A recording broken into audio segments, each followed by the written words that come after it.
bang malapit na ang Chinese New Year at ang pagsasabit ng Chinese coin na to sa pintuan mo ay magpapasok ng maraming swerte. Tinatanggal nito ang mga negative wind energy at pinapapasok ang yang energy kung saan kapag pumasok ang yang energy na yan sa tahanan mo ay sisigla ang negosyo, sisigla ang karir mo at dadami ang pasok ng pera sa buhay mo. Tatanggalin at sisipsupin din ito ang lahat ng negatibong enerhiya. Kapag sinabit mo to sa pintuan, walang kamalasan ang mangyayari sa buhay mo.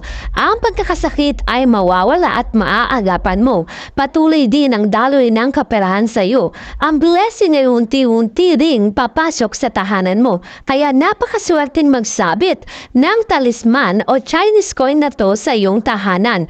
Isabit ito sa pintuan para pumasok ang maraming blessing at hindi ka mauubusan ng pera. Nasa comment and nick, i-click nyo na.